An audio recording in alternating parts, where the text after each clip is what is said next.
Okay, cool. Hi, Shanna. Hi. Maybe I should screen record on my end then. Let me do that. I figured out how to do it. Oh, good. I hope I'm doing it. I've come on a Okay. couple of times. What's that? Oh, Is that gonna work? hi. It's like wanting me to do just the one area here. Okay, let me see if that'll work. Oh, is it working? Oh, it's counting down. Nice. Okay. Yeah, it says it's recording on my end. I hope it is. Hello, how are you? Some space. I don't know. Go find him. Okay, so click if you want to switch. Let me make sure. Let me just look down here. Oh my gosh, Kaya. Yeah, so it says it's recording. This is strange because I had picked like a different background and now it just has my background, but that's fine. Okay. It's a little dark. So anyway, how are you doing? I'm good. How are you? I'm good. And so My since mom is going to be taking her soon. oh, They okay. should have left by now, but my mom. Kaya, you got to turn that off. Okay, yeah, we're not going to do that. Do you want to introduce her since she's back Oh, there? sure. This is my daughter, Kaya. Hi, Kaya. I'm Tamra. Remember I told you about Tamra? I said I was doing a video today. How She are wanted to you, be in the Kaya? video. So But is her name Hawaiian? I'm not sure. I thought it was African because it said it meant diamond in the sky. Oh, nice. Yeah, it might be Hawaiian. Not sure. Yeah, it could be a few different things. I know my Yeah. a few different things. So anyway, Hey, look, we're Nana's ready going to for you talk to go. Kaya, we're going to talk to your mom about her work, Yeah, I need my phone how she's though. going to help people. Bye. Bye, Kaya. Bye. Go get your shoes. You gotta go. Bye, Nana's waiting sweetie. for you over there. Go grab some shoes and go with Nana. Uh, I'm just gonna grab her shoes. Okay.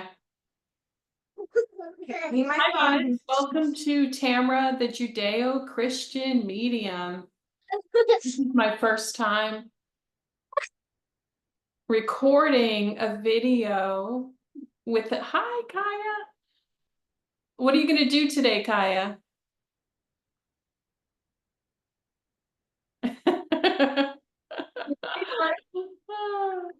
So You go in the my bathroom with Nana. first time recording a video with another subscriber practitioner. Her name is Shana. Let me ask her how she wants to pronounce it, but she's an astrologer. So she'll be on in just a minute. Oh, I like your hair. I Thank didn't you. realize it was so long. I'm growing mine Yeah, too. Yeah. I like the I purple. need a haircut. Um, so how do you pronounce your name? Shanna or Shauna? Shayna. Shayna. It's Shayna. Yeah. Okay. Ah, that's like mine. There's like three different pronunciations. Yeah. Shayna. Okay. So I was just introducing my show to the audience. So I'm Tamra, the Judeo-Christian medium. If you haven't tuned into my channel, I'm a Jewish Christian medium. And you can check out my About section if you'd like to know more about that. I've had a lifetime of metaphysical experiences and I've connected with Jesus. In my last near-death experience, I connected with Jesus, and he told me that through my spiritual DNA and my DNA, I am a Jewish Christian medium. And so let me introduce Shayna. And you can tell us about yourself and what you do, and Okay. how people, how you, I know you're an astrologer, so I'll just let you. Galactic, Right. yes. Yeah.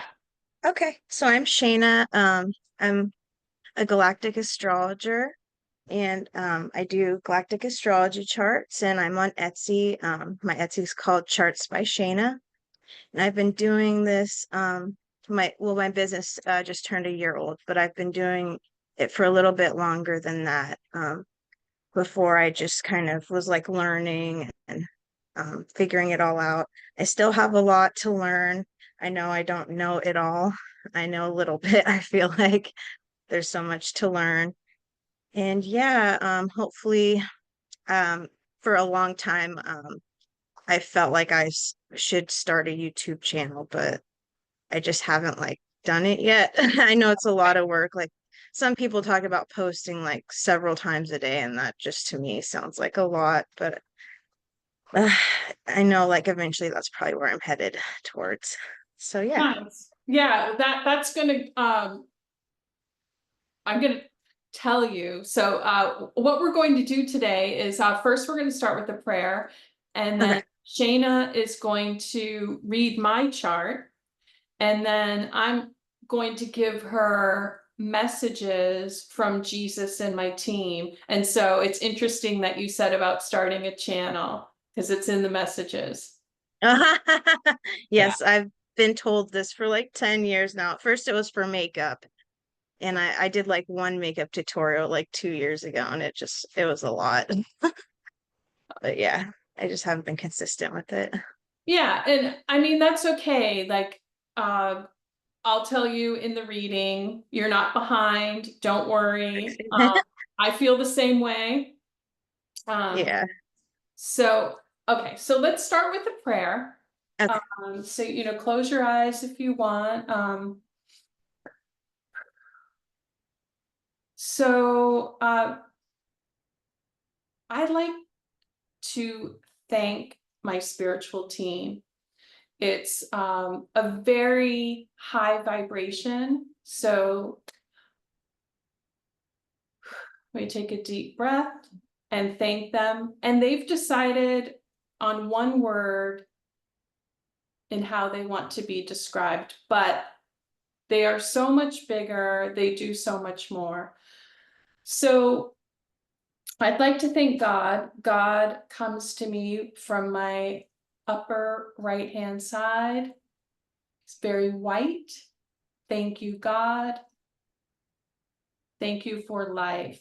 God connects to Jesus on my right hand side.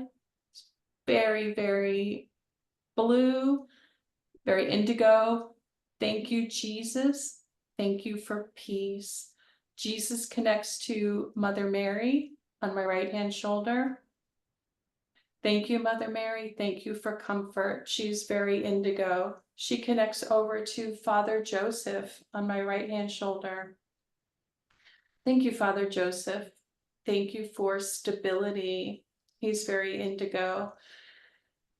Father Joseph connects over to Archangel Michael. So now we have a little circle. Archangel Michael is very indigo. Thank you, Archangel Michael. Thank you for protection. Archangel Michael connects over to Archangel Metatron on my left-hand side. Thank you, Archangel Metatron. Thank you for entertainment. So this whole circle here is the 12th dimension. It comes in very white, indigo, and we're still at indigo. Then we connect over to Archangel Metatron, who's at the other end of the rainbow. So it goes from green, yellow, red, orange. It goes all the way down. Thank you, Archangel Metatron. Thank you for entertainment. Archangel Metatron connects to Archangel Eric Medhus, who sits right here to my left. Thank you, Archangel Eric Medhus. He's teasing me. He's like, you're doing well. Thank you. I'm trying to do a speed run. Thank you, Archangel Eric Medhus. Thank you for communication. Archangel Eric Medhus is very indigo, very Pleiadian, And he's also a part of Archangel Uriel. His job right now, he has separated himself to be recognized. His job right now is to connect us to the other side. So if you'd like to connect to the other side, pray to Archangel Eric Medhus and also Jesus for protection. Archangel Eric Medhus connects over to Archangel Gabriel, who sits right in front of me. Thank you, Archangel Gabriel. Thank you for acceptance. Archangel Gabriel is very red. So now we have an outer circle, like an orchestra. Archangel Gabriel connects up to Archangel Sandalphon. Now we're back on the right-hand side. Thank you, Archangel Sandalphon. Thank you for intelligence. So now Archangel Sandalphon is very white. Archangel Sandalphon connects to Archangel Raphael. Thank you, Archangel Raphael, for healing. Archangel Raphael is purple. Archangel Raphael connects to Archangel Azrael. Thank you, Archangel Azrael. Thank you for organization. Archangel Azrael is a mixture of purple and indigo. Archangel Azrael connects to Archangel Jophiel. Thank you, Archangel Jophiel. Thank you for magical beauty. Archangel Jophiel right now is very sparkly, silver, gold, white, indigo, and violet. Archangel Jophiel connects to Archangel Uriel, which is me. Archangel Uriel is very indigo, as you can see. Thank you, Archangel Uriel, for my mission. So I am Archangel Uriel, and my mission here on Earth is to help others with their mission. So as you can see, I'm dead center, and to my right, we have I'm very heavy Pleiadian. We have very heavy Pleiadian and tall white energy, especially with Archangel Sandalphon and his group over here. They are the elders. This will come in handy later. I am considered in this group to be a parent. So to my left is a very heavy Arcturian energy. So in this whole group, everyone in this group that I'm talking about is Pleiadian, Arcturian, and tall white. We resonate higher with one energy. So now we go over here to the fun group, the Arcturians, the heavy Arcturian energy. So Archangel, thank you, Archangel Uriel. Thank you for my mission. Archangel Uriel connects to Archangel Zadkiel. Thank you, Archangel Zadkiel. Thank you for balance. Archangel Zadkiel is very green. Archangel Zadkiel connects over to Archangel Jeremiah, who's very yellow. Thank you, Archangel Jeremiah. Thank you for wildness.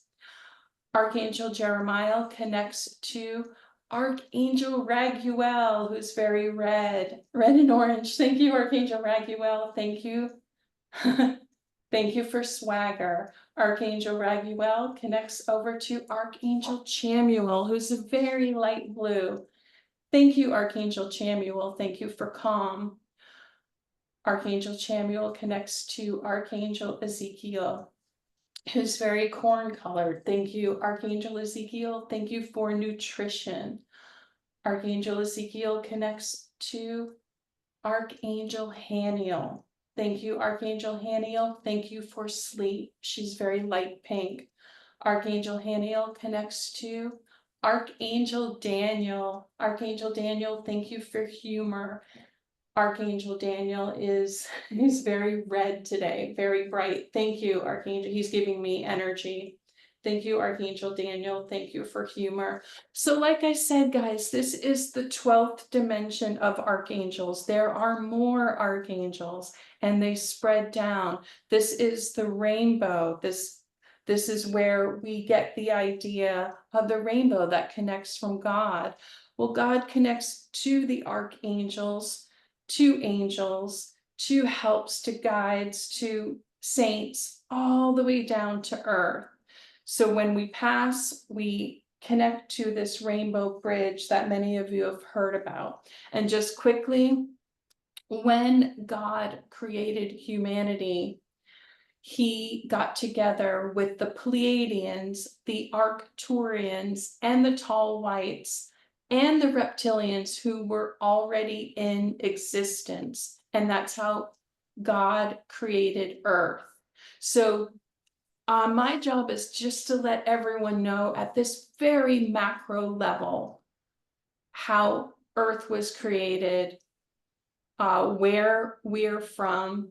And then there's just, humanity has been around for a long time. So there's all kinds of different names. There's different factions, different places. Places have existed, places have disappeared. But anyway, that's the big macro. And thank you all. Thank you, Pleiadians, Arcturians, and Tall Whites. And now, Shana, I will leave it to you. Okay. I'm gonna open the garage really quick because my mom and daughter haven't left yet. So I didn't want to go out during the prayer. I'm just gonna run and run right Okay, back. no problem. Okay. Let me have some water here.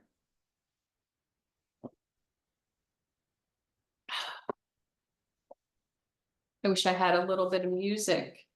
Okay. I have to play music Do yet. you want me to start with your chart? Yes, and let me just explain why I'm wearing this navy Yes. sweatshirt. So Archangel Michael has me wear this, and the Tall Whites. So I've had a couple lifetimes on Earth that connect to the Navy. And the Navy is a very important energy right now. It's an energy of protection. So Archangel Michael oversees the Navy, and this whole team oversees the Galactic Federation, which is actually the most important reason why many of us are coming out and talking about all of this stuff. It is at the core, it is about spiritual warfare. And we are, as galactic beings, we are supposed to help the Galactic Federation fight spiritual warfare, which has become very important because the scales, we don't want the scales to get tipped. So anyway, go ahead. So I have several page and notes. I want to figure out how to like do a PowerPoint at some point because I think like the pictures would be like pretty cool, but I just have my books. I can show you pictures from the books.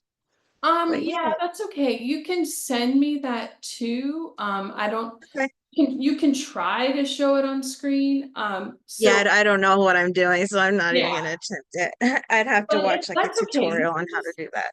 Yeah, don't worry about it, and Okay. just talk about it, like, Okay.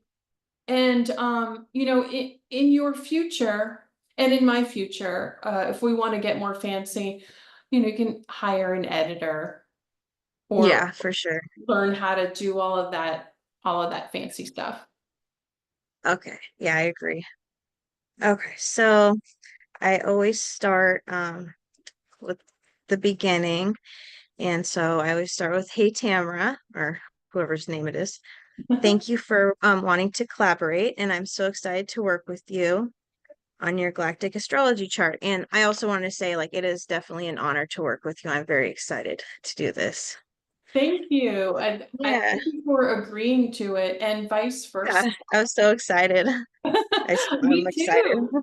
Me too. I Yeah, was really surprised that my team asked me to work with you yeah. because you've been an excellent commenter, Oh, and thank you. times where I just wanted to like give you a reading in the comments, and they said no, Yeah. don't do that. And then suddenly they were like, we want you to work with Shana, and I was like, okay. Yeah, that's so awesome. I'm excited they did that.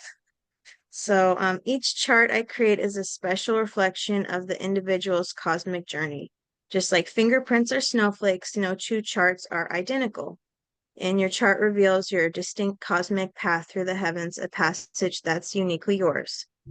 And so then I usually start with the aspects. The two main ones that I think are important for today are conjunctions and opposites.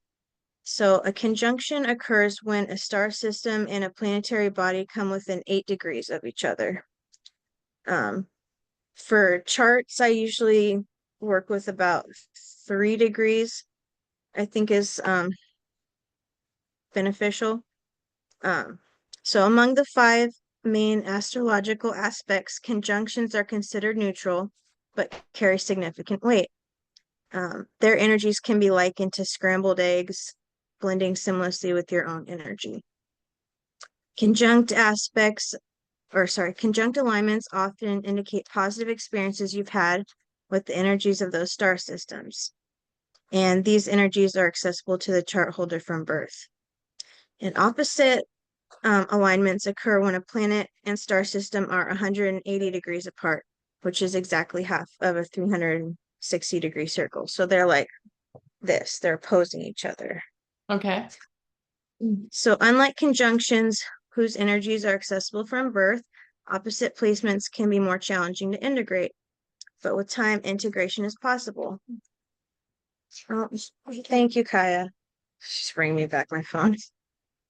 So opposite alignments carry the nature of Saturn, suggesting they may represent unresolved karma from past incarnations, and they can manifest as a challenge or lesson that your soul is still working through. So now that I went over those two main aspects, we will go over your starseed origin. So your starseed origin is important because it's like the first place that your soul chose to incarnate in the Milky Way.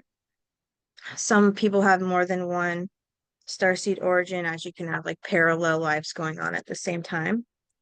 And your starseed origin shapes your characteristics and traits, contributing significantly to who you are today. So to identify your starseed origin, I look for conjunct and opposite placements that are involving Pluto. So I pulled up both your charts for this. I pulled up your Western tropical chart and then your Vedic, I think it's called Lahiri chart. So I'll start with your Western chart. On your Galactic Astrology chart from galacticastrochart.com, I look at the extended chart. You have 12th house Pluto in Virgo, but there wasn't any conjunct or opposite placements. So in that case, I search on astro.com. And on astro.com, I found you have Pluto opposite Beta and Zeta Reticuli. And Beta had the tighter orb of 0.30. And Zeta Reticuli had an orb of 2.58. And then I also found placements to the Pegasus constellation, which you had a lot of Pegasus stars. Wow. So yeah, you have 12th house Pluto and Virgo with Pegasus opposite. Some of these star names are hard to say. Helviatos, which had a 3.24 orb, and then Markab, That which must had a be. yeah, excuse me, and it's a 2.46 orb for Markab, and then Saddlebari with a 2.11 orb. So yeah, and then I also found placements on your Vedic chart. And on your Vedic chart, you had 12th house Pluto in Leo with Hydra conjunct Alphard with a 0.11 orb, which is really tight, and then Leo conjunct Regulus with a 2.22 orb. So yeah, the reason I focus more on Pluto when I'm looking for the starseed origin is because Pluto is like the farthest planet out, or it's not really considered a planet anymore, but I consider it a planet because it's definitely impactful in the chart. Wherever Pluto is, it tends to blow things up in the chart. So it's a very transformative energy of Pluto. So the reason I included the orb number to the fixed star is because the size of the orb indicates the strength of the aspect. So a tighter orb, which is a smaller degrees, are generally considered stronger and more impactful than wider orbs. So uh, of all those placements I listed, Alphard has the tightest orb with 0.11. So that's a really tight orb. So that shows me that that was a very important incarnation for you, especially now. It's has a stronger impact on your incarnation now. So yeah. For example, a conjunction with an orb of 1 degrees is generally considered stronger than a conjunction with an orb of 8 degrees. So for your Western chart, Beta Reticuli had the tightest orb of 0.30. And then for your Vedic, you had Alphard with the tightest orb of 0.11. So I will start with the Reticuli constellation. I think it's so interesting because you always talk about tall whites, and when I found the Reticuli constellation in your chart, it just made a lot of sense because, like, to me, like tall whites and grays seem like they're kind of similar. At least they're named after like colors. I feel like it makes sense to me. I don't know how to explain it, but I found everything. My elders, so they are the ones that I get the messages from. Yeah, And Jesus, this whole yeah, right side, yeah. Well, I mean, I get messages from all of them, but it's very hard to explain. It's like they're my yeah. elders. So it's I Everything, would say I yeah. get marching orders from them. Yeah. Yeah. Everything you talk about being Pleiadian, tall, white, and Arcturian, I found that all in your chart. Wow. So Wow. yes, That's with very both validating. chart versions. Yeah, it was I found it all. So um that's more towards the middle, like Saturn is where more of those placements are. But so yeah, we'll talk about the reticuli right now. So you have 12th house Pluto in Virgo, which suggests a deep and transformative and often unconscious process of personal and spiritual evolution. So that makes sense to me for you. And then Beta Reticuli is a triple star system located in the constellation of Reticulum. The primary star is an orange giant, and the two smaller companion stars orbit each other closely and then orbit the primary star more distantly. Beta Reticuli is a relatively bright star visible to the naked eye in the southern sky, and it's 97 light years away from Earth. And then Zeta Reticuli is often linked to extraterrestrial life and advanced civilizations, and it can symbolize a connection to the higher consciousness, intuition, and the unknown. Zeta Reticuli is a binary star system that consists of two sun-like stars, Zeta Reticuli A and Zeta Reticuli B, and they are 39 light years away. And these stars are similar to our own sun, but older and slightly less luminous. These stars orbit each other in a long elliptical orbit with a period that spans thousands of years. And that quote is from, where did I put this book? This book, it's called the Zeta Reticuli Guide Starseeds from the Gray Empire. I think this is a pretty good book. It's the only one I have on grays or the reticuli system, which some people thought that book was kind of wordy, but I thought it was good. I didn't read the whole thing. I just skimmed some stuff. But yeah, so then from another book, let me grab that on page 262. This is a picture of the grays from Zeta Reticuli. I don't know if you can see that very good. They're Yeah. called the huh? Yes, I see. Okay, cool. It's called the Dao. It's spelled Dohu, but it's spelled I guess it's called Dao. Okay, so the Dao were an old dying race who left their home planet Eldron M2 in the Zeta Reticuli system, which was very old and deteriorating, in search of a new home. They wished they never approached Orion, where they were unfortunately captured and assimilated by the Orion Alliance and genetically altered for servitude. And so in regards to that, I made a post about this like a year ago on I'll Reddit. quickly interject that Yeah. there's a lot of that going on Earth right now. Yeah. It can sound like out there, like, oh, this Yeah. civilization, they battled slavery and DNA modification, but that's what we're going through. Yeah, for sure. But so one of my friends, she actually retrieved some of her Akashic records, and she told me that she was one of the Greys back then that were taken to Orion for servitude. And it was just a lot for her. I made a post about it on Reddit like about a year ago. Okay. And yeah, she said that the beings from Zeta Reticuli, the Reticuli system, were actually from Vega, from Lyra, a long time ago, and they were actually leaving Lyra from the Draco-Lyran Wars, and they went to the Reticuli system, and then over time they kind of mutated and became the Greys. So the Greys are highly stigmatized, although there are many different kinds of Greys. There's good and bad in every species, star races included.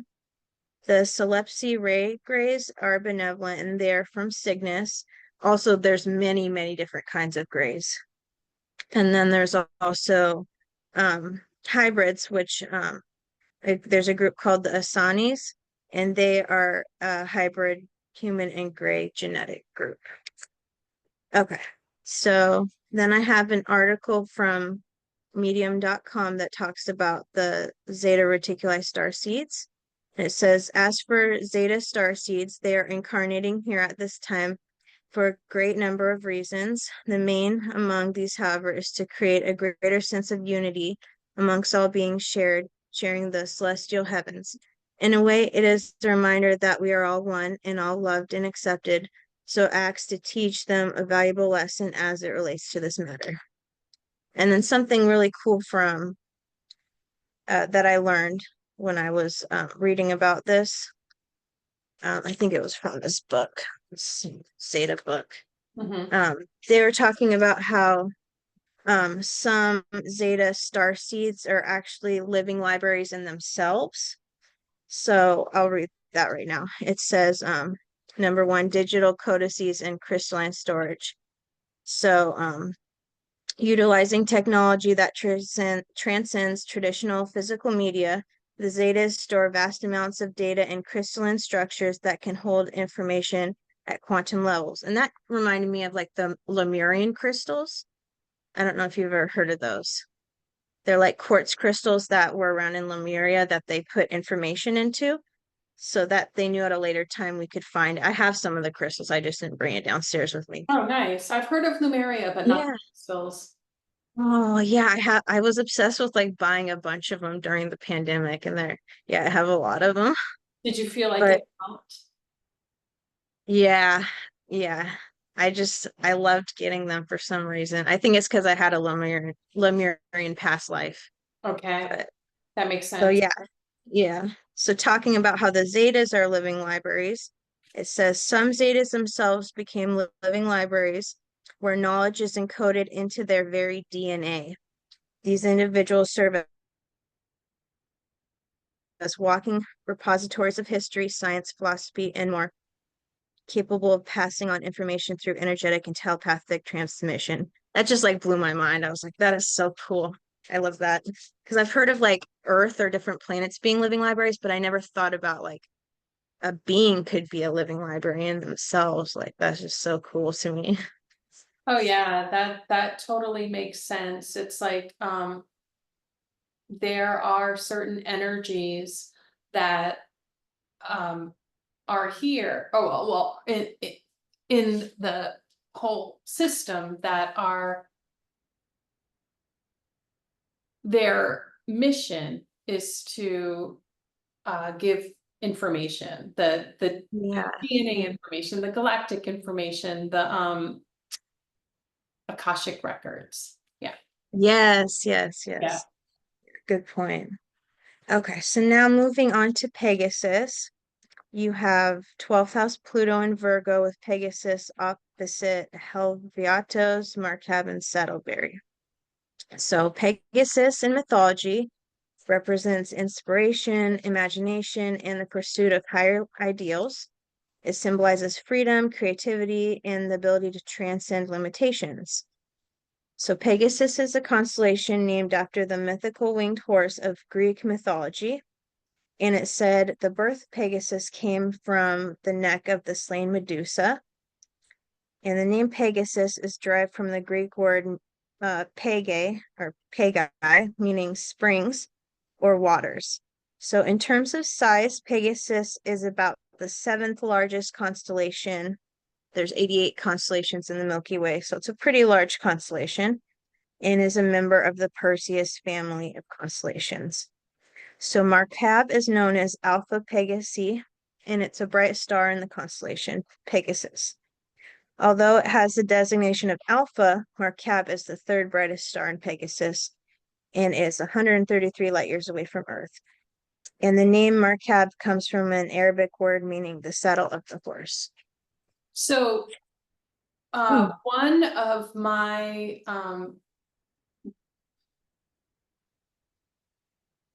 messages, that one of my bigger messages that I personally have had to deal with and that I talk about is the battle between the galactics and the dark reptilians.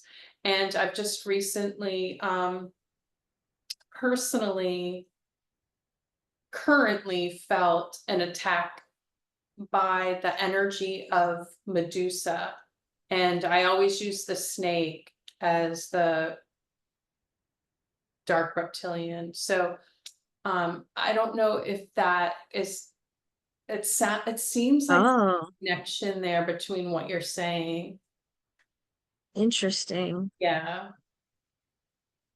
Oh, yeah, that's the mythology for how Pegasus was born.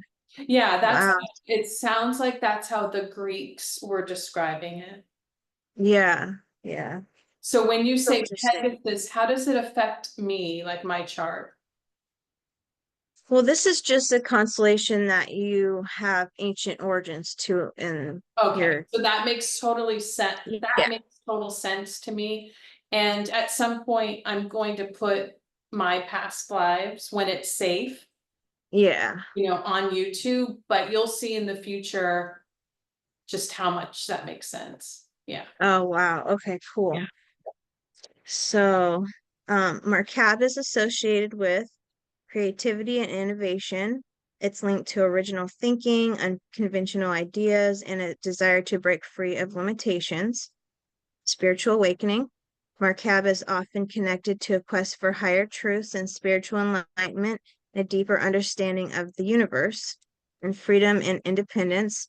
This star is associated with a strong desire for freedom and independence. It can signify a rebellious spirit and a need to forge one's own path. Okay, so Helivitos, I know I'm butchering that, is known as 50 Pegasi and is 50.6 light years away from Earth. Helvitos is a sun-like star and was the first sun-like star discovered with the planet Dimidium, which is Helvitos b orbiting it. And then Saddlebury, or Mu Pegasi, is approximately 113 light years away. And in Arabic, Saddlebury means the auspicious star of the splendid one, and it's a yellow giant star.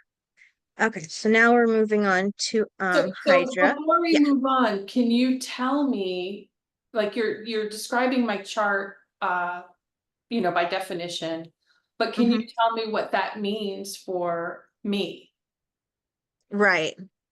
I cut out a lot of the stuff that was like definition just to save room on time. Okay, so when you're describing the definitions, Right. is that describing like what my chart says about me? Right. Oh, okay, so whatever you say, like rebellion or, you know. That's just what's linked with that star. Um, I basically just do galactic astrology, so it's just like the galactic part of it. But But is that my chart? yeah, this is your chart.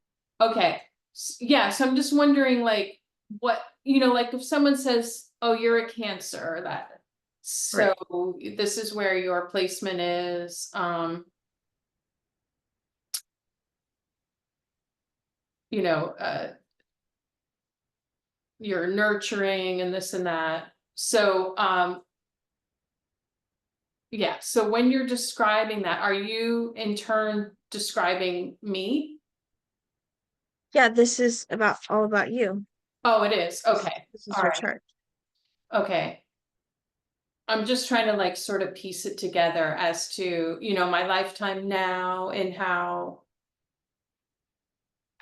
like, what it means to me now. I haven't really gone through the training to do that part of it. I just mainly focus on the galactic part. I want to do more training where I can give you more advice on like your life now and stuff like that. I just haven't quite made it that far in my training. If that Oh, makes okay. So sense. you're just sort of describing in general, like, this is where your placement Yeah, is, this is what it means in the book. kind of, yeah. Yeah. Okay. Do you want me to keep going? Or Yeah, yeah. okay, all right. Okay, so now we're moving on to the Vedic placements for Pluto. And then you have Hydra conjunct Alphard um, in your 12th house in Pluto. So the 12th house governs the subconscious and the unconscious, hidden enemies, and spiritual matters, and it represents the realm of the unknown, the mystical, and the unseen. So Alphard, so conjunct Alphard, the brightest star in Hydra, is associated with hidden power, intense emotions, and the subconscious. So it's linked to healing, transformation, and exploration of the unknown. This conjunction intensifies the transformative power of Pluto in the 12th house. So Hydra is the largest constellation in the Milky Way, and it's known as the snake or sea serpent constellation. And it covers 90 degrees. So it covers Leo, Virgo, Libra, and Scorpio. So Hydra star seeds are often associated with divine feminine sensitivity and empathy, and they may have a tendency to go with the flow and adapt to their surroundings. So the beings of Hydra are called the Naga, and they're half human, half snake creatures, and they have the ability to shapeshift. And there's a connection between Hydra and Sirius. So in ancient Egyptian times, the Syrians were often referred to as snake people, and the serpent was a significant symbol. And this association is evident in cobra headdresses worn by Egyptian pharaohs and priests. So Alphard is the brightest star in Hydra. It's also known as Alpha Hydrae, which means the individual in Arabic. And it's also nicknamed the backbone of the serpent. It's approximately 420 million years old. Okay, and then the last placement to Pluto you have is to Regulus. Regulus is one of the four Persian royal stars, and it's associated with an archangel and a direction. So Regulus is connected to Archangel Raphael, which is known as the Watcher of the North. And the scientific name for Regulus is Alpha Leonis. So Regulus starseeds are known for their compassion and unwavering dedication to justice. And they possess a heart of gold and are known to stand up for those they perceive as being treated unfairly. And then I included an article on Regulus by Erin Lynn. Um, so she says that the planet is technically non-physical and resonates in the ninth dimension, and the realm is still in existence. So in its physical form, Regulus is pristine and sparkly, and that is the best way I can describe it. They have green grass, crystal clear pools of water, yellow flowers, massive mushrooms with trees and boulders. Their sky is blue with a blue sun that shines onto a huge pink crystalline mountain. Their interaction between their sun and this crystal mountain is what creates all the energy from the land. Regulus is abundant with energy, and I am told that this is why everything appears sparkly to me. According to the Regulans, this pink crystal is not found on Earth. The Regulans themselves are small, only about 18 inches to 24 inches tall, and are elven-like, so they're like little elves. And the rest of the realm is regular sized, which isn't a problem for them because they can fly due to the power of their minds, but they do not have wings. So I thought that was really cool. That's really cool. So let me interject. We'll go back to the snakes. There's so what you're describing in these books are mediums who in their time, it sounds like a lot of Greeks,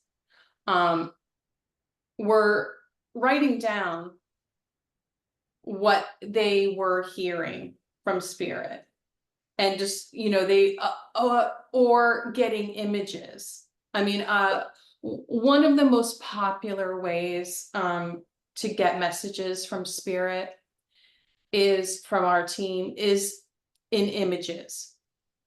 So it sounds like that, and it makes a lot of sense for me. So especially you've talked about the serpents, which is, you know, throughout my lifetimes here on Earth and before, that's part of me, is to battle the reptilians, snakes, Medusa. As you're talking about pink, you know, a big archangel of mine is Jophiel. Sometimes she comes in just very sparkly, very pink. She's magical beauty. I think I said that in the reading. Thank you, Archangel Jophiel. So a lot of what you're saying really makes sense. And then as far as the way that they described the big star, that was something that Jesus has presented to me, and it's come through in different readings, different things that I've said, and I'm making shorts now. So I actually made a short about Jesus's birth, the North Star, and you will see in the future why that is so important to who I am. And that is a huge message that I've received from Jesus on the importance of that time of the North Star. So anyway, everything that you're saying so far is lining up, so it's good. Okay, cool. That's awesome. Yeah. Okay, so now we'll move on to Neptune and we'll get into your Pleiadian alignments. So Okay. you have second house Neptune and Scorpio with Pleiades opposite Seleno and Electra. And these are just ones I could find in your Western chart. Your Vedic chart has a lot of Pleiadian alignments. Okay. So the second house represents values, possessions, finances, and self-worth. Oh, hold on, I missed a spot. It says this placement validates what your spiritual team has told you about your galactic origins. Since Pleiades is aligned with Neptune, this indicates that this star system was part of your ancient origins in the Milky Way.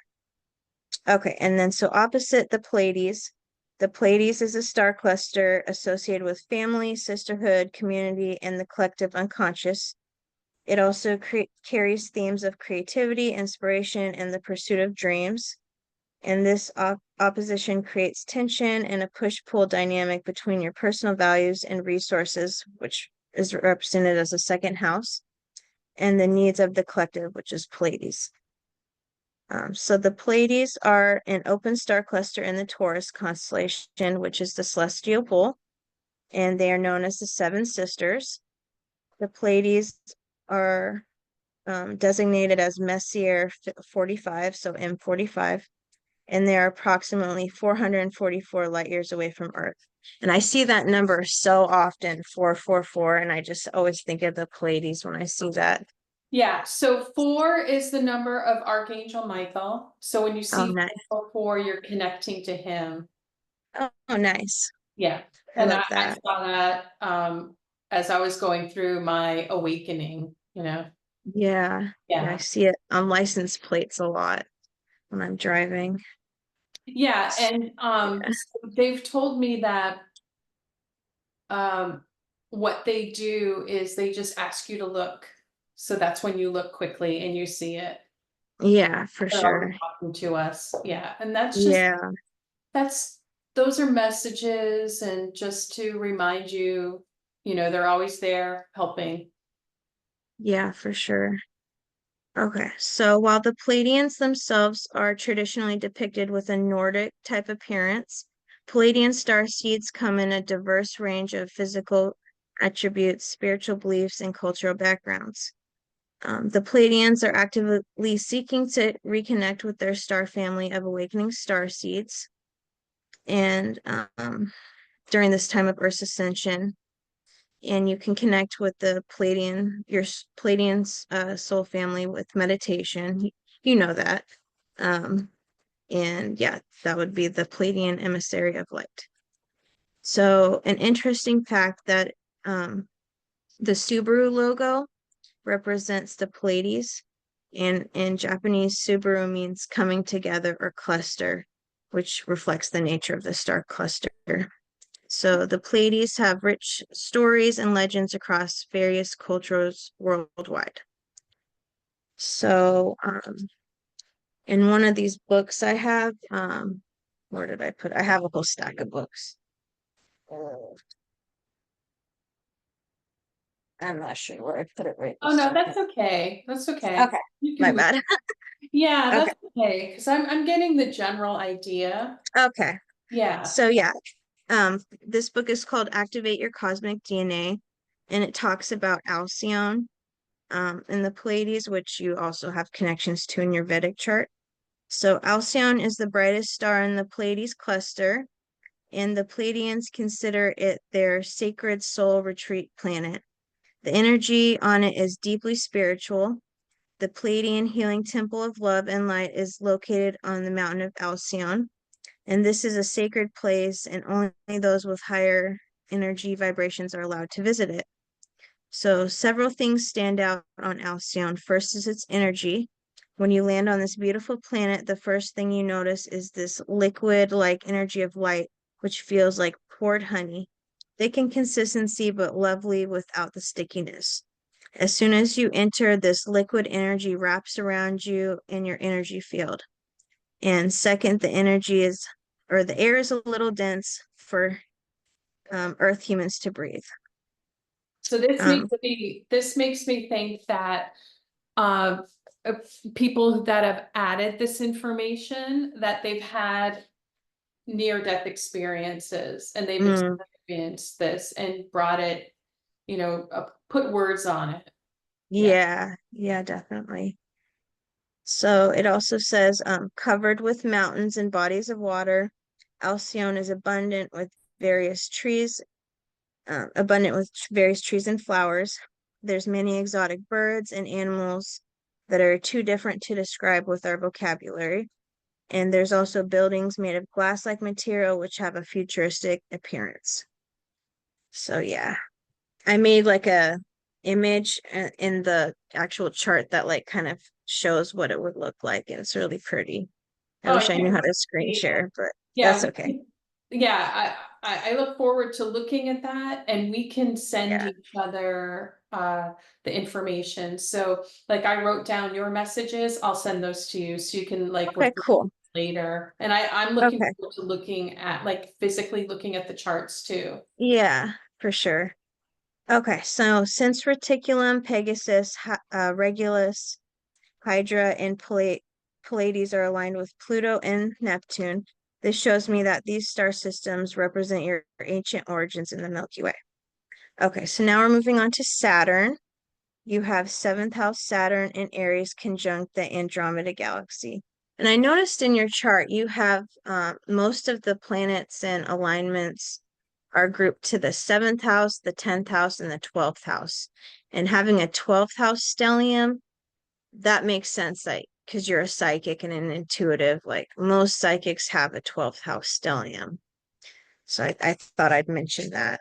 Oh, thank you. I Yeah. noticed that. It's interesting, before I even unfolded all of this, it just stood out to me.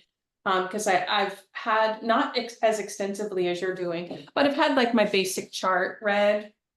Or yeah, and I went on astro.com, and I saw it and I thought that, my immediate reaction is like this.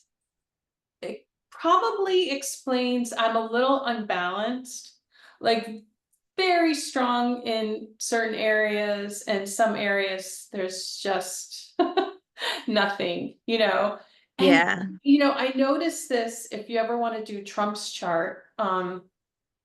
I saw it quickly on something and I was like, oh my God, he has a different chart but it's all like everything's in one section. And so Yeah. Yeah. I hear yeah, you that. does that describe why maybe like I'm just so strong in certain areas and like I said. Well, the seventh house is about like relationships and partnerships. And Mhm. then the 10th house is about like career.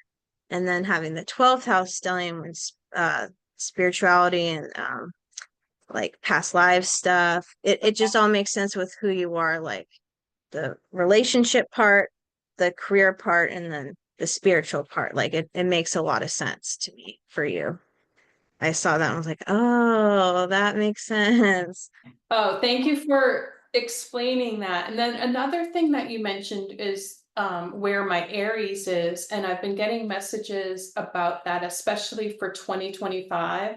I've had this feeling about somehow, so I'm a Cancer, somehow Aries is like opposite, I think, or They're about opposite four of signs Capricorn. apart. So Aries is represents the first house of Oh, self. right. Cancer's in the fourth house of Oh, okay. family. So why I'm thinking opposite is I think it's something, I can't remember exactly. You know how there's like your sun and then, so I know in astrology, my opposite would be Capricorn. So forgive me for saying that. Okay. What is it called when, oh, I can't remember, but it's in the chart where like,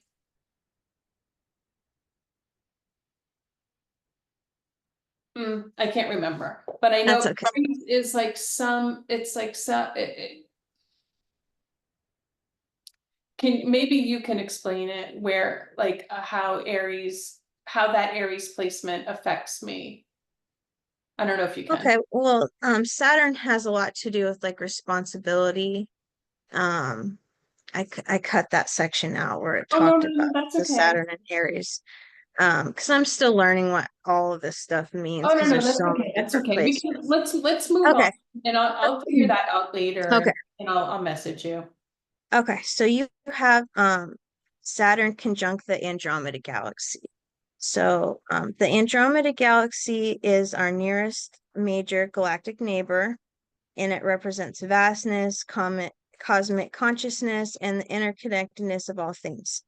This conjunction suggests that your approach to partnerships may be deeply influenced by your understanding of your place within the larger cosmic order. So yeah, that's what it means. Okay. Yeah. Yeah, that So makes sense because I when I look for a partner, I'm looking for um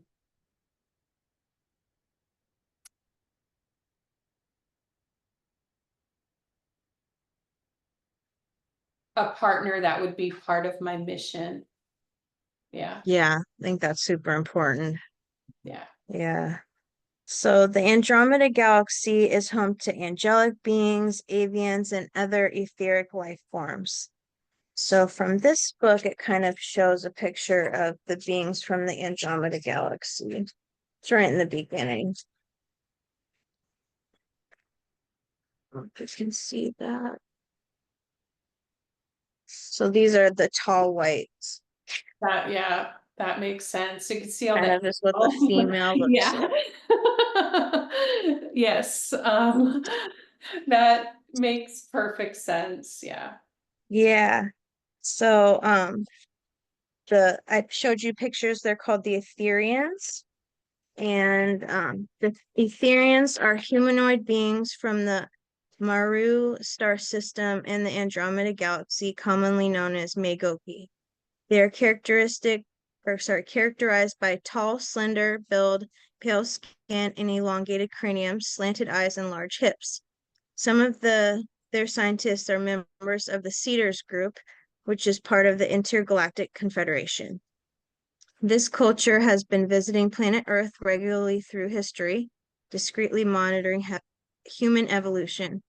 Although the Etherians are part of the Intergalactic Confederation, they officially disclosed their presence to Earth governments in the 1940s. This occurred when a military detachment from the Galactic Federation of Worlds was commissioned to this star system by the Zene from the Andromeda Council. They are categorized under the designation tall whites, label that encompasses various races, both positive and aggressive. The Etherians have been involved in the development of the secret space programs of the US Navy and other secret positive branches within different governments. So that's cool. I forgot that that little bit about the Navy was in there.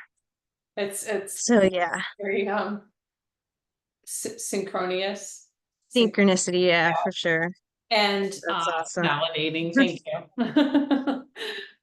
Yeah, that's so Yeah, cool. 'cause sometimes I'm like, I'm very feminine. Like I have a wardrobe and I like makeup, but this is just the part of me that they want me to present with this information.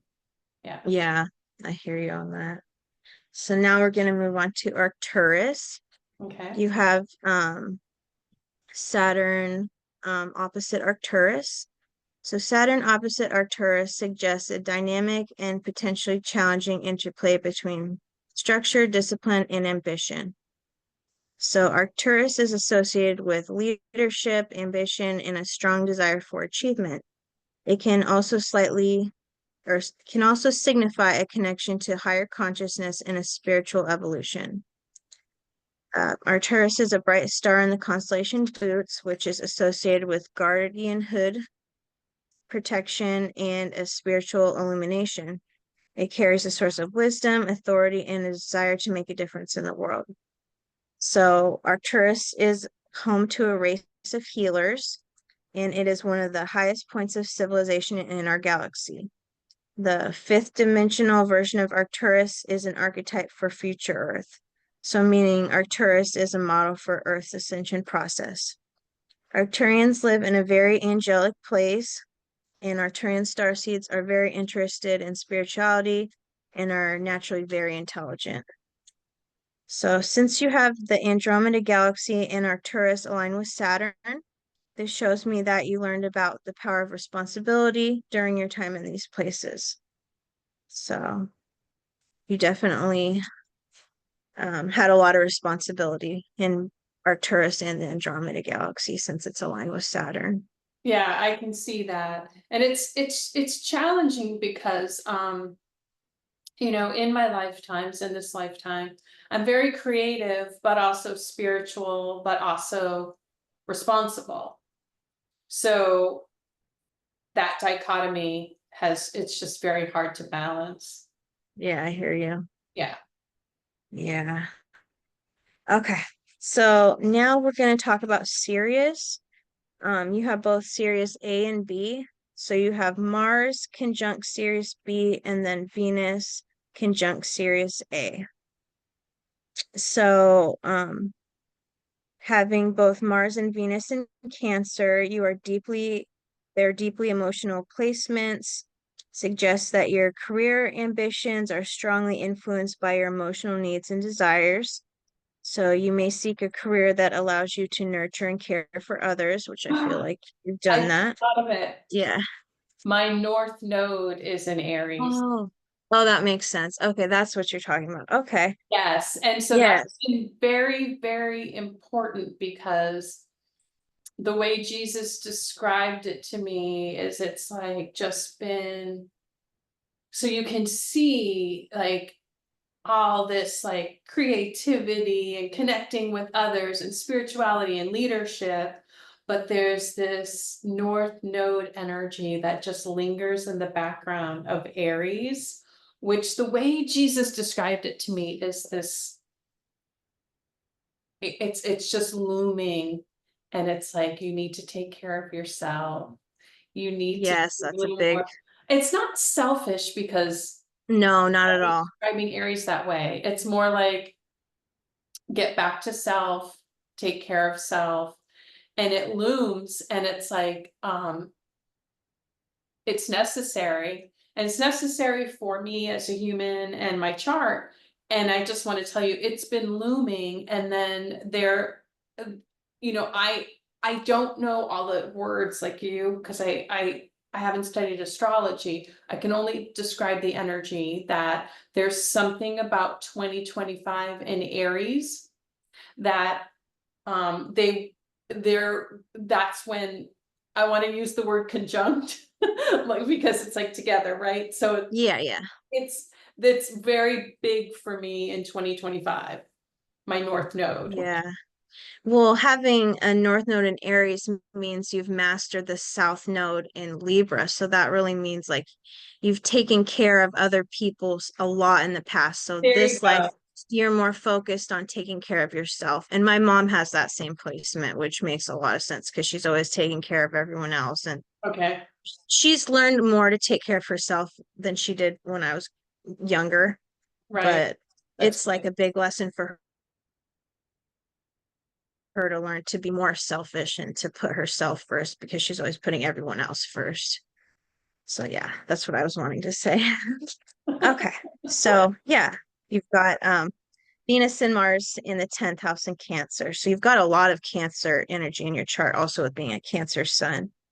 So yeah, you build strong relationships and create a nurturing and supportive environment. So that just really ex explains who you are.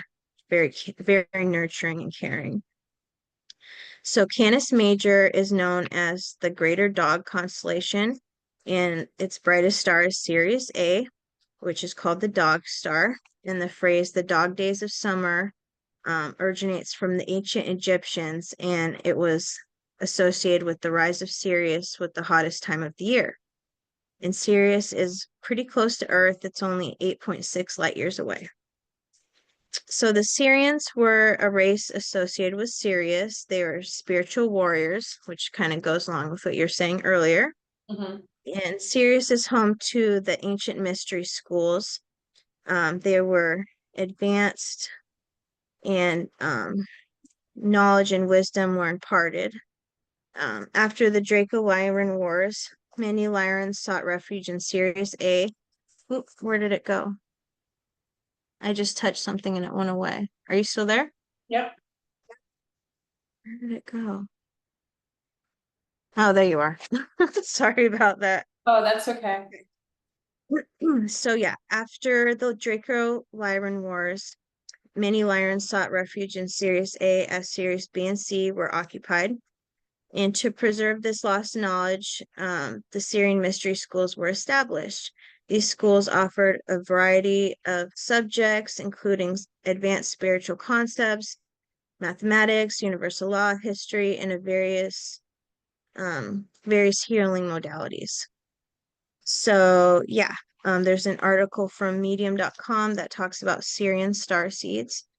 So these souls came from planet Sirius A and B, and they were original inhabitants from Vega, which is from Lyra, and the supposed home to Earth's ancestors. Sirius B is a smaller star and home to water beings like the Mingu and Mer people. And these two planets initiated the awakening of all human beings. And they're saying here that Sirius A is linked to Jesus and Mary, Mother Mary, but I thought it was Sirius B. I don't know. So I know that Sirius B is where Jesus was from, or he had past lives there. Yeah, well, you can see I'm very connected to them, and I've had lifetimes with them. And I'll talk about that. It's very, very difficult for me because there's a safety issue in talking about that.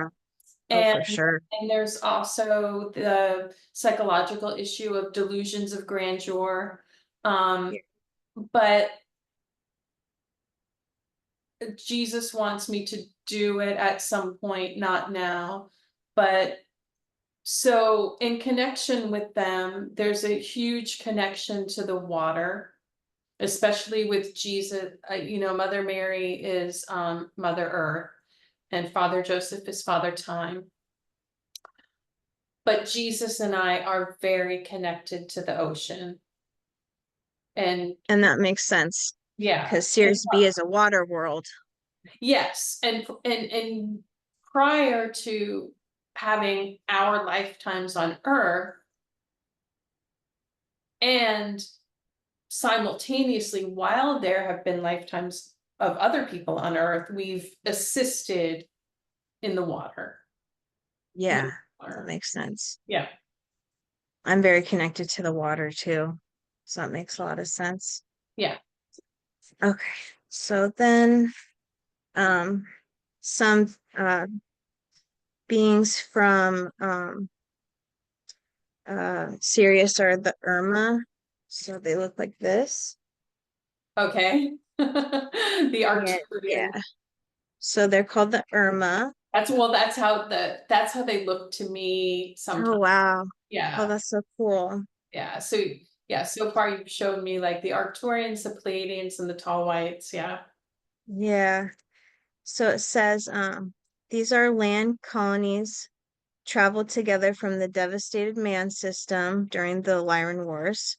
The Irma have been participating in the Galactic Federation of Worlds Envoy program. This program is not only for worlds formerly under the control of the Nebu Empire, but also for any civilizations in need of guidance for various reasons.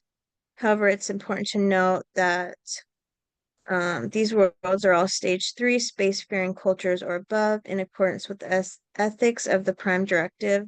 The envoy programs to Earth involve a significant percentage of Irma land who are recognizable by their warrior-like personalities and their vow to defend the truth in all domains where defeating lies, manipulation, and deception.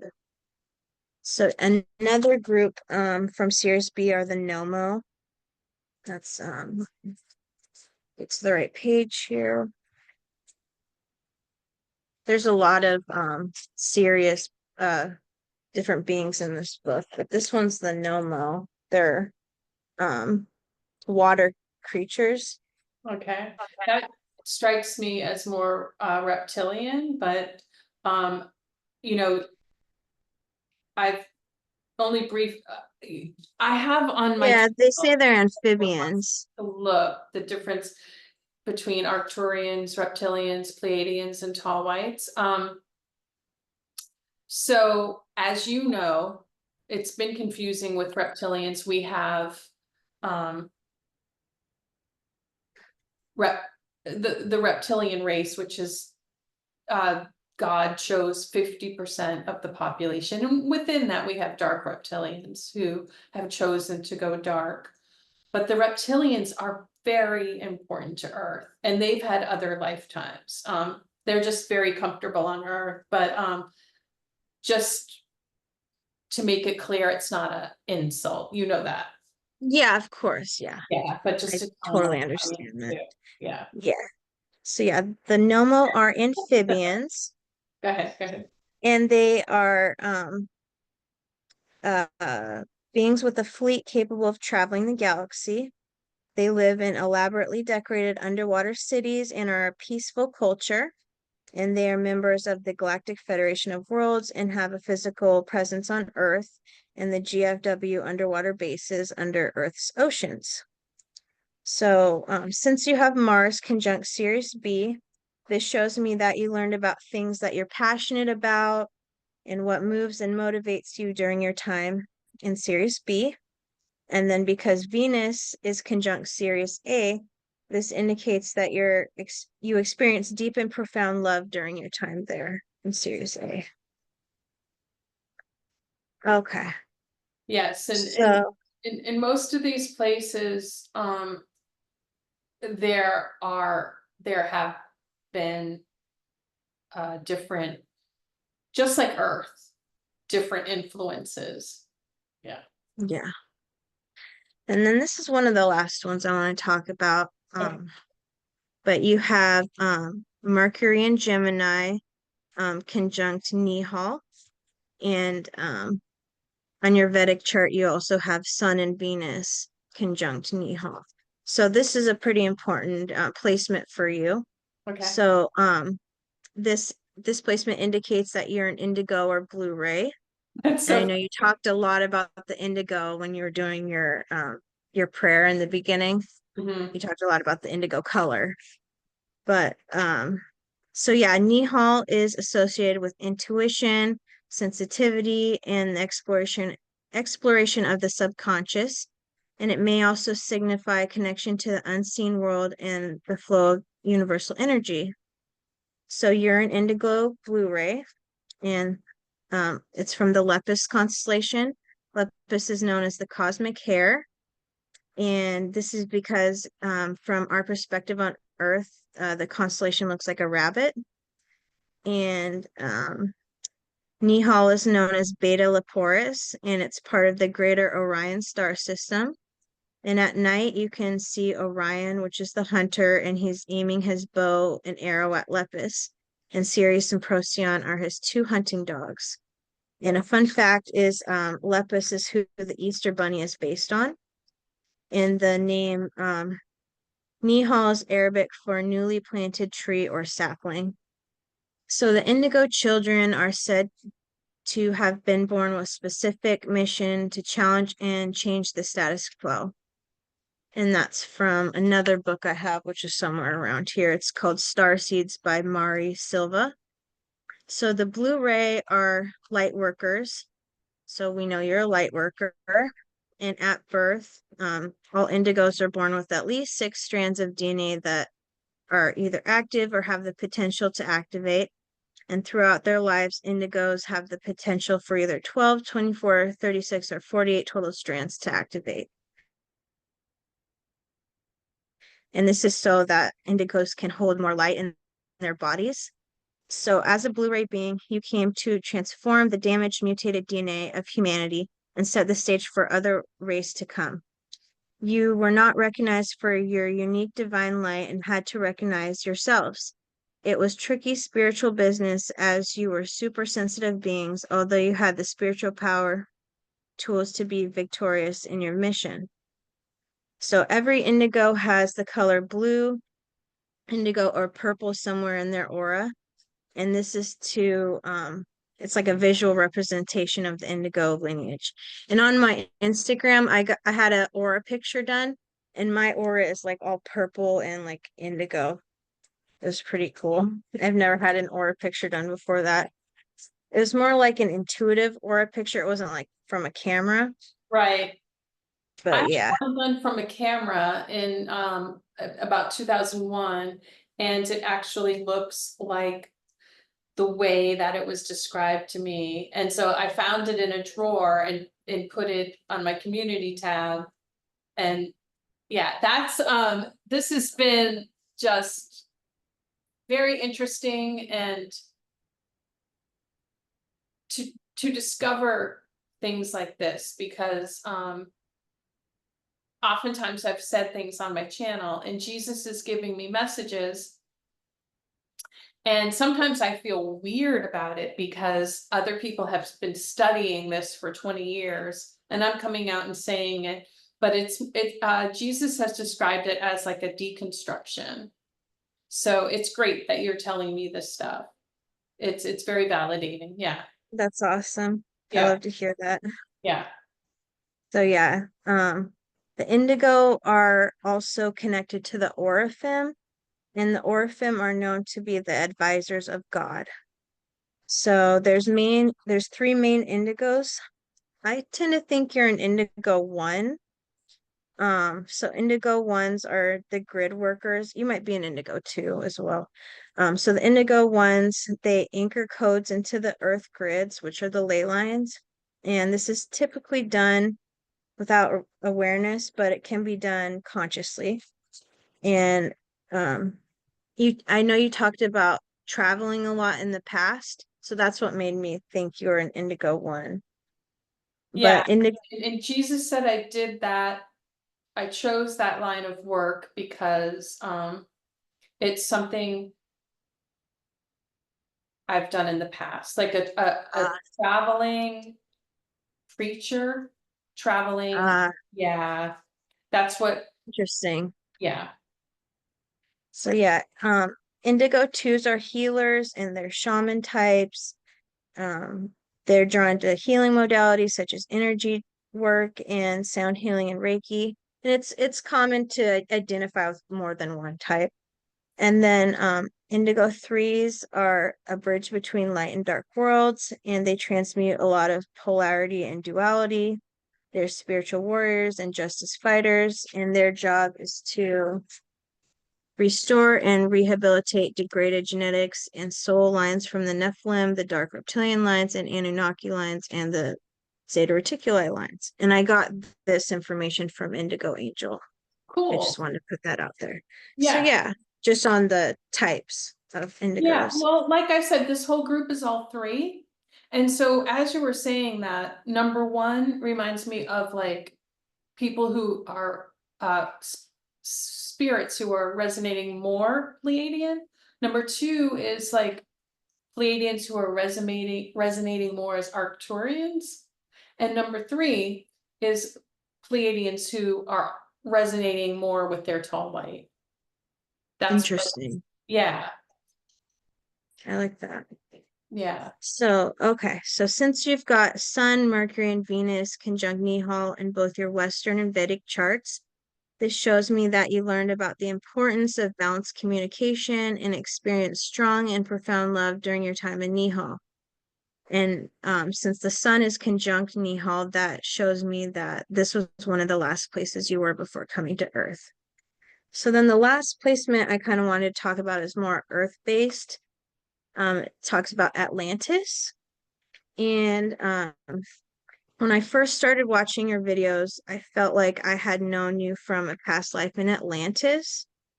And I've heard that, huh? That makes sense, even though that's something that's like been swirling in the background because I've been getting so much information. But Yeah. So Atlantis, I've heard is where the Atlantic Ocean is now, and it makes sense because it's almost the same word, Atlantis and Atlantic, just has right. a different last letter. And a theory as to why planes and ships suffer a lot of technical issues and go down in the Bermuda Triangle is because during the fall of Atlantis, one of their big giant crystals fell down into the ocean, and that crystal is still causing interference, and that's why that stuff's happening there. So the 3 points of the Bermuda Triangle are Bermuda. I don't know why I have such a hard time saying that. Puerto Rico and Florida. So I found an article about Atlantis that talks about it. And it says, according to the Egyptian priests, the lost island nation of Atlantis consists of several islands in the Atlantic Ocean, arranged in concentric rings of alternating water and land. This construction helped form a series of natural defenses that made an invasion of Atlantis extremely difficult. So Atlanteans used crystal objects to harness energy and store vital information. priests encoded the sacred knowledge of Atlantis into crystal objects, including crystal skulls. In Plato's account, the people of Atlantis were knowledgeable and enlightened, but they ultimately became corrupted by greed, thereby putting selfish pursuits above the greater good. Yes, and Plato was, not just a philosopher. Jesus told me a medium. Yeah. Wow, Mm-hmm. that makes sense. Yeah. So, where was I here? So in a misguided show of dominance, the Atlanteans began invading other lands in the pursuit of world dominance, and they did so by waging an unprovoked and unsuccessful imperialistic war on Asia and Europe. And after this, Atlanta was battered with tremors and floods, which Plato believed was a punishment from the gods, and eventually the ocean swallowed up the entire nation island after one terrible night of fire and earthquakes. So there's a YouTuber I watch. She's called the Starseed Sanctuary, and she put together a video on how you can figure out if you've had a past life in Atlantis by the Atlantis asteroid. Okay. So you have this asteroid in your fourth house in Capricorn, and you also have Sun opposite Atlantis, the asteroid, Mars opposite the Atlantis asteroid, your IC conjunct Atlantis asteroid, and then also opposite Sirius A. Wow. So having the Atlantis asteroid in your fourth house of family shows me that the energy of Atlantis is expressed through your home, parents, your roots, and ancestral guides. And having the sun opposite Atlantis could mean you had a prominent role in the times of Atlantis, but it wasn't without tension, which comes with the energy of an opposition. And then having Mars opposite the Atlantis asteroid could mean that there are battles you lived and worked through during your time in Atlantis. And then having your IC conjunct the Atlantis asteroid means that your roots are Atlantean, you're innate healer, intuitive, and teacher, and crystal worker. And there were other placements I wanted to add, but I didn't want to overwhelm you because it can be a lot. So that was that's all okay. I've got there. Yeah, we can only do so much in one day, but another Yeah. time. So Yeah, that's it. is that the reading? Yep, that was Okay. everything. So that is my galactic Excuse me. reading, according to the books that you could find on galactic readings, right? Yeah, and the training I have Oh, and too. the training. Okay. So where did you get your training from? From galacticastrochart.com. I took a Astro 101 course on there that talks about galactic astrology. Wow, that's good. And I can see that you have the mind for it. Thank you. I appreciate that. Yeah. And I wish we, had more hours to go over your chart too, but we can maybe do that at another time. And then obviously, well, not obviously, but hopefully, let me get into your readings. Okay. And when you create your own channel, you can do your chart too, Yeah, for sure. So okay, let me I did like talk to text. Oh, And cool. I'll send this to you. It's in my notes. So let me give you messages from Jesus and my team, okay? So, you are Arcturian. Yeah, Yay. I So, know that. is that what you feel you are? Yeah, I have placements to Arcturus. Okay, so that is your main energy. Now I'll That makes explain sense. why you maybe sometimes feel, different energies. So your aura colors, even though, the person gave you, they're probably giving you these colors according to your behavior and Mhm. how they were intuiting you, but your actual like surface core, well, surface and core are opposite, but like who you are. Your aura colors are red, orange, and yellow. Okay, that makes sense. Yes, it varies when you're teaching. So some Okay. green can pop out when you're teaching, some blue, and you may find yourself like using hints of that in makeup or clothes or something like that. But Jesus really wanted me to press on. It's very Mother Mary, very, very, I made a short with her about very indigo, I'm not indigo, Indian summer. Right. Yeah, That's that how makes it sense. was presented to me, like your energy. Okay, cool. So as far as your mission, uh, while you're here is to be a tropical astrologer. So you may find that to be very basic, but giving people their tropical astrology read, like sun, moon, all of that stuff.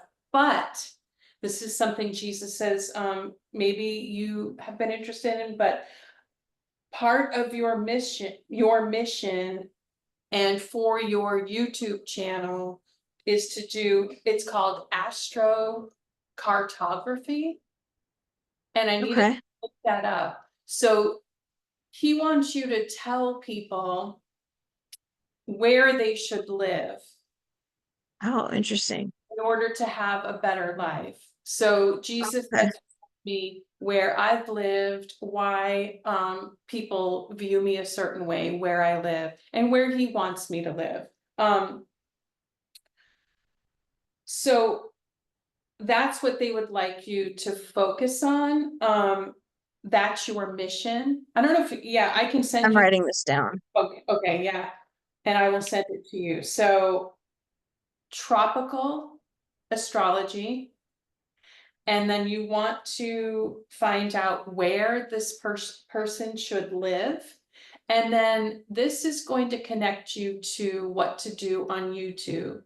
They want you to make predictions and talk about upcoming events as far as the astrology of certain places. So like I come on and I did a 2025, read on Jesus gave me the predictions, but the way they want you to do it, because they said that although you are intuitive and you do receive messages, so believe that, but that's not your mission, is not to be a medium.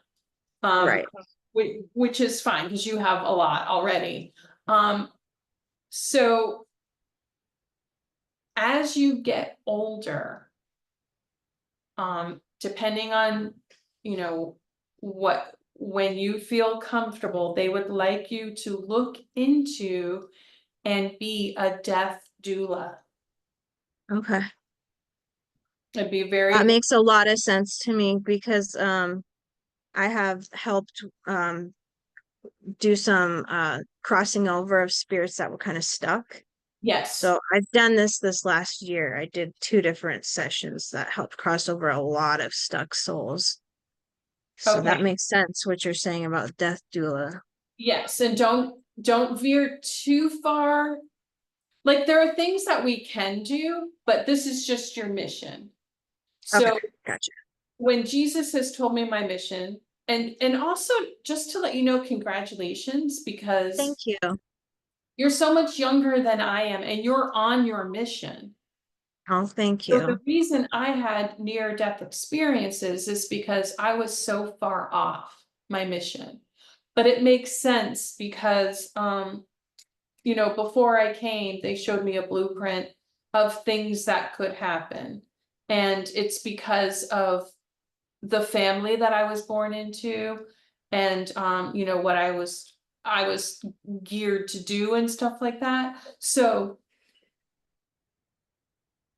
but in comparison, the only reason I'm talking about myself is because it's very hard for me to like give you your mission without this. I need to give you the compliment that you're so young Thank you. I and you've had appreciate your that. challenges, but you are on your mission. There's just a little bit of tweaking. Okay. And the tweaking is for your benefit. because there is your interests, which are vast, and then there's your mission. But these are suggestions, and you can try sticking to your mission and see how you feel. Because I've argued with my mission and, oh, but I'm interested in this and da, da, da, da, da, da. And they're like, well, just try it. Just stay on your mission and see where that goes for you. And it's worked, I can just say that for myself. So astrocartography, I had to look that up because they were just explaining like the places and stuff. Yeah. Yeah, death doula. And so let me also tell you who you are in this team. So Okay, great. yeah, you are part of the spiritual group. And so that whole circle, think of Metatron and then 3 degrees out. Or 2 degrees out from Metatron. So you are in the spiritual group of the grandchildren of Archangel Metatron and Archangel Zadkiel. Oh, wow. Okay. Yeah. Cool. So you want to pay attention to how I talk about them in my videos, because I'm going to make videos on each archangel. But that would make you the great grandchild of Archangel Uriel, me. Oh, okay. Yeah, and Archangel Jeremiah. So Oh, that makes sense. yeah, I have my twin flame in Uriel, and I have my soulmates in Uriel. But Archangel Jeremiah, my soulmates are in that group too. So Okay. that, if I met someone, if I wasn't with a partner and I met someone who is, the sex and age that, is compatible with me, and they were Jeremiah, we would be compatible to date. So those would be your great grandparents, your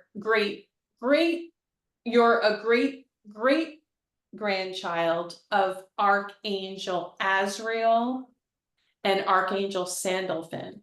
So these are my parents. So, also think of the videos I've made. If I've said, this is Sandalphon. Sandalphon is Marilyn Monroe, JFK. So those are my parents, spiritually. Yeah, I've already said you're on your mission, tropical astrology. And yes, they do want you to get into making YouTube videos. Be patient with yourself. Get into it slowly. Before we made this video, we talked about you being a turtle. So yeah, you're not behind. Just take it slowly. And they want you to watch certain people Okay. for inspiration. Okay. Yeah.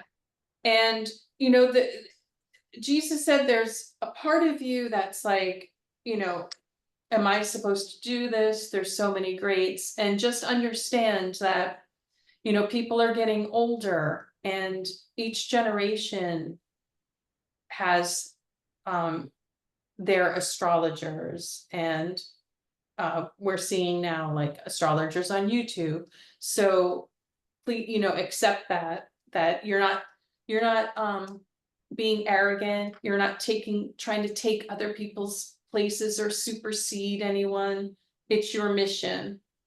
So, and people are like, as I'm watching, I know this is very sad, but people are dying. Yeah. Yeah. So, okay, so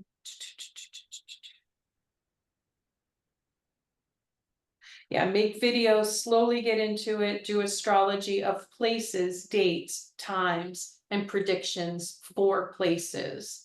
So you could, be very helpful in that if you see, destruction in a certain place. It could be very helpful for people. You did get off track a bit in your past, but now you're back on track. It's a little tough because so as an Arcturian and as a grandchild and great grandchild, like that is your placement. You can't change that. So there is a dichotomy within you. It is like Uriel, where I'm in the center. So Zadkiel and your parents, your grandparents, the energy of Zadkiel and Metatron, you can see how it seems a little bit opposing. Zadkiel's more serious and unassuming, and then That Metatron makes sense. more entertaining and out there. So you need to balance those two. So that's a lot like what I go through with balancing all of my galactic energies. So you may feel that, but don't feel bad that you were not out in the forefront battling. That's not your position. So Yeah.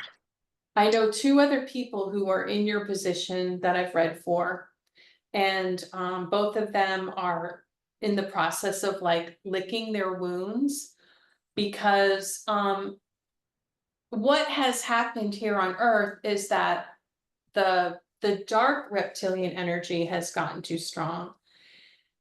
And so what Jesus showed me is on the other side, like the elders sitting around a campfire talking about like, how are we going to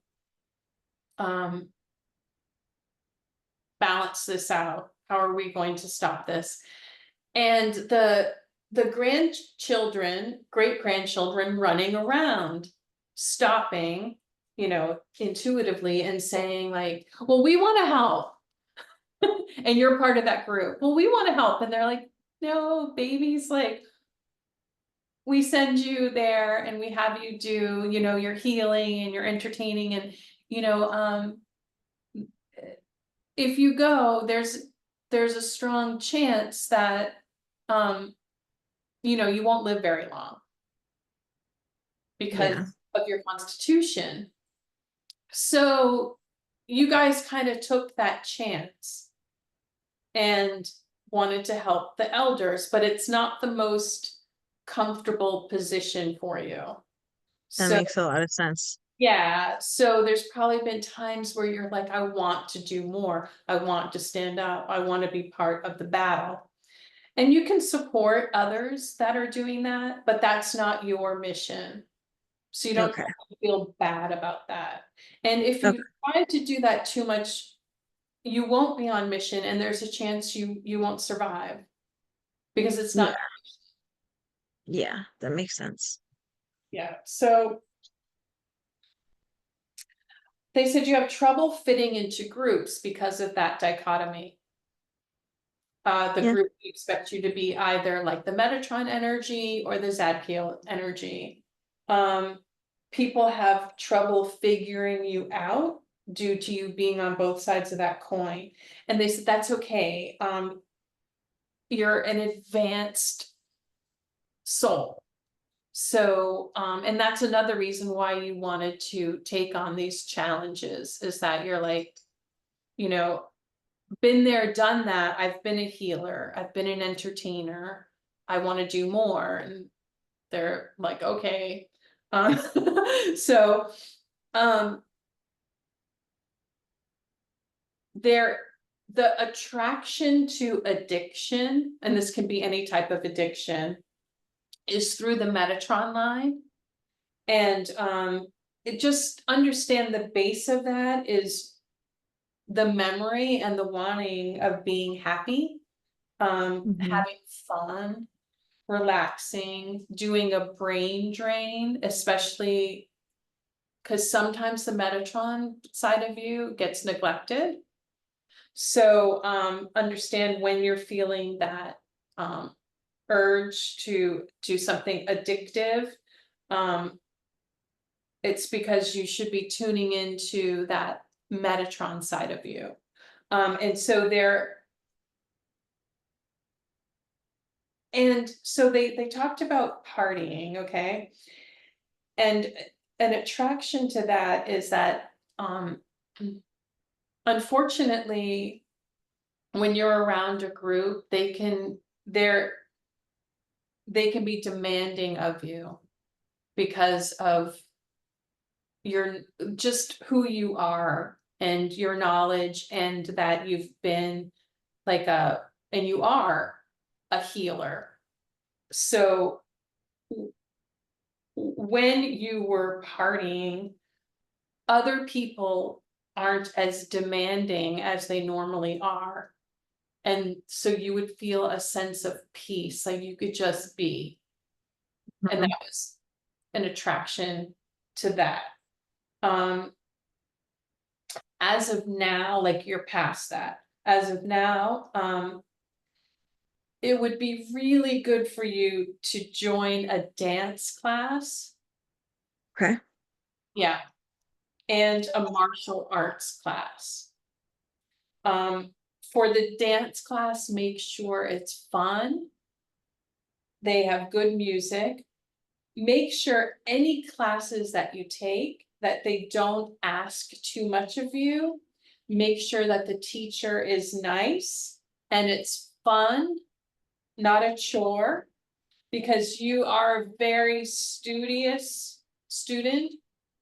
You have a serious side, so you need to balance that with fun, but you need to beware of joining groups that are too judgmental and serious. Ask too much of you, are pretentious, or set you up because you're such a good student. You could find selfish teachers who set you up to be like a lifelong student and protege. You want to be very careful of that. Beware of joining groups or having any teachers that are reptilian, because and I know this sounds like I'm criticizing reptilian, but I'm not. But they just aren't the things that you would want to study. They aren't as advanced as you or talented. And even if you're their student, they're going to feel that. And oftentimes, if that happens, they might like single you out and put you in your place. And that's not what you would need. And in the group, there will be jealousy and bullying. And that's the reason, if you've had that in the past. So the combination of your energies, you're unassuming, but your intuition and talent comes up to the surface, and then it upsets people because they had already put you in a box. Make sure with your daughter that you take her out alone and have special times with her. Make sure you guys get out in the sun when there is some, and make sure you have these little surprises for her.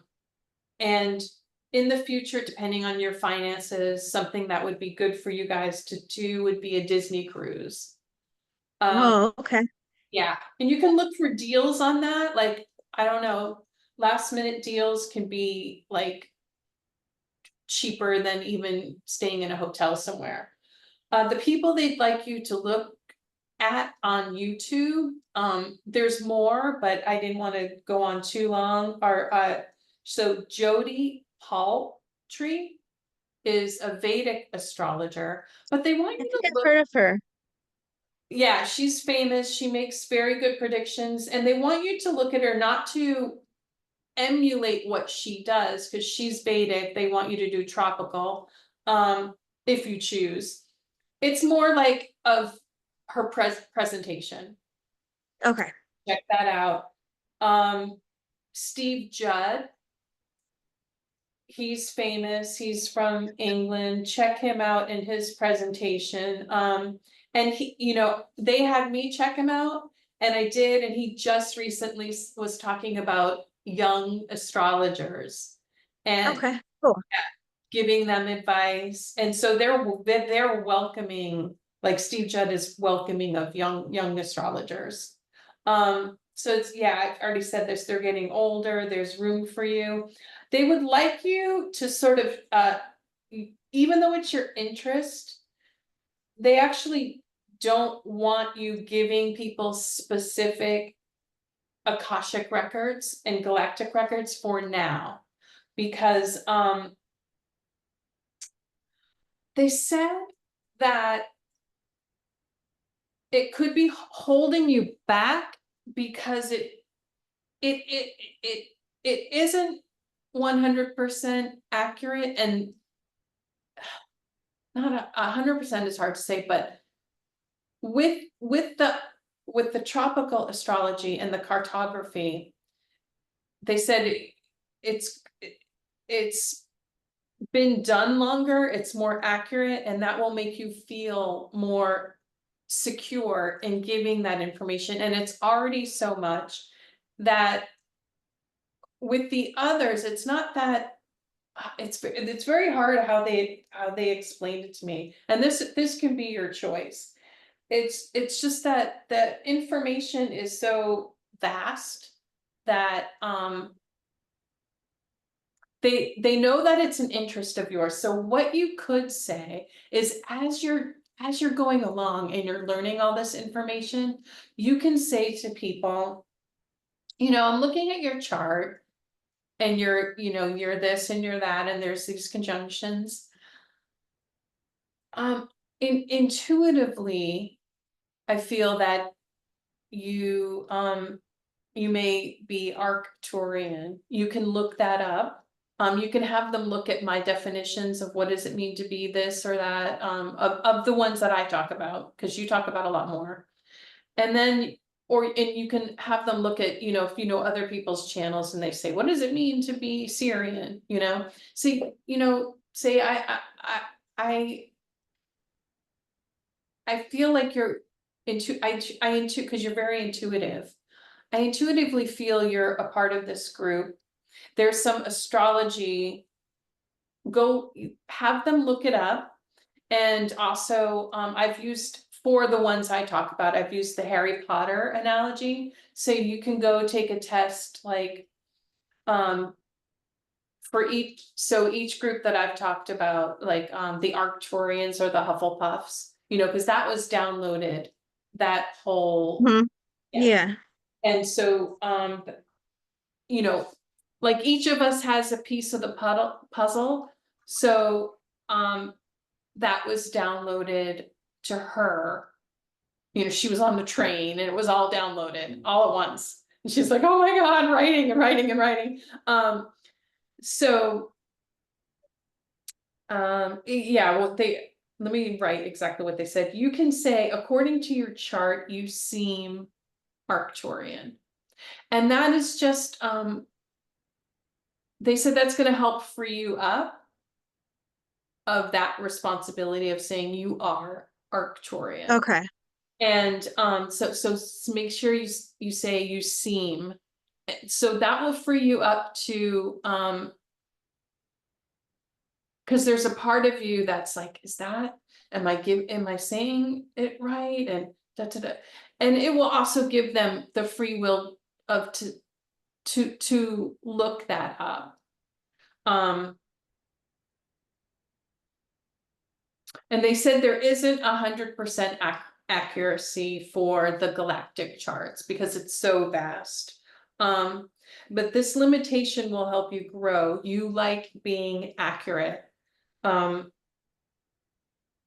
you can say the accurate things with the tropical astrology that's very scientific. You know it, you get it, it'll give you confidence. But they would also like you to look up, I'll send this to you, but you can write it down. This new tarot reader, her name is the Meta Mystic. Oh, I've watched her before. Okay, yeah. So Yeah, I like her.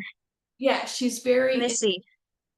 oh Yeah. yeah. So she's very into, she's galactic, very Yeah. Korean, very into makeup and theatrics. And Yeah, so I like her. yeah, they want you to look at her aesthetic, and that'll help you open up, your aesthetic for the future. Yeah, for sure. Yeah, and in her theatrics too. If you ever want to get like theatrical in your readings. You have a very strong connection to Sinead O'Connor.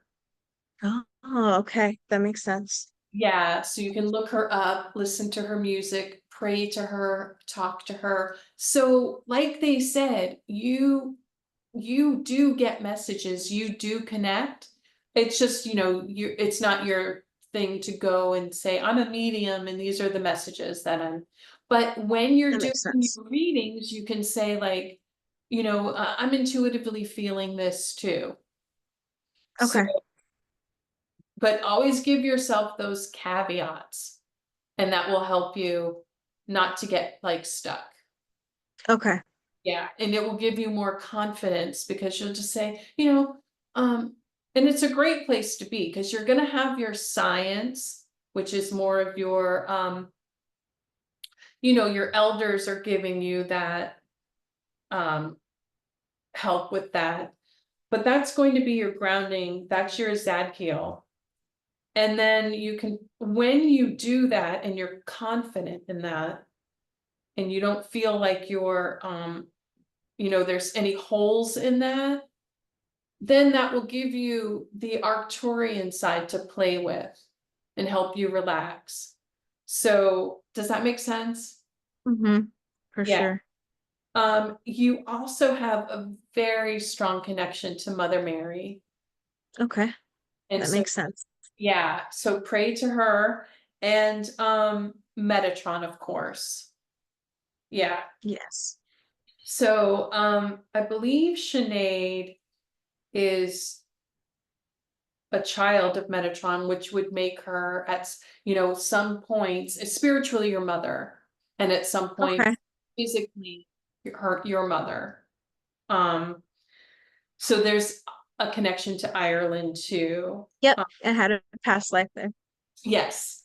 So I told you this before we filmed, before, a month ago. You do have a future partner, a twin flame. They're not giving me too much info. They want you to be surprised, and they want you to Okay. be in the driver's seat. It would be, they said, awkward for you to know who it is. Okay. And you have an American Indian connection. So Yep. yeah, they like you to your DNA, but your spiritual DNA, a very, very strong American Indian connection. Yeah, they already said not cut out for harsh missions, grandchild energy, and specifically, I've only heard this word a couple of times, Hopi Indians. Oh, okay. Yeah. Yeah, Yeah, that makes sense. yeah, and they said that today. Cool. I almost Okay. wrote Pokey, and then they were, Huh? so busy, and they were like, "No, it's not K. It's not K." It's like, Yeah, New Pokey. Mexico. I Yeah. think they're from New Mexico. Yeah. Oh, they are. Okay, yeah. I Yeah. don't know anything about them. I've heard the word maybe twice in my life, Yeah. but you Yeah. have Hopi. very connected to them. These are the Okay. messages just for today, Okay. because they know about time, and so let me know. How does that resonate with you? Those It messages. it mess yeah, it all resonates for sure. Okay, good. Awesome. I will send you those messages, and then, Okay. if more messages come, which I think they will, I'll just send them to you. Okay. Sounds Yeah. good. Yeah. And we've been going on for quite some time, so let's end it so that, Okay. yeah, we can actually put it on YouTube and people will watch it. Okay, cool. All right. Thank you, Thank you Gina. I really so appreciate it. much. And, looking forward to your progression. Thank you. I appreciate that. Okay. It was fun. Thank you so much. Oh, you're welcome. All right. Bye for now. Bye.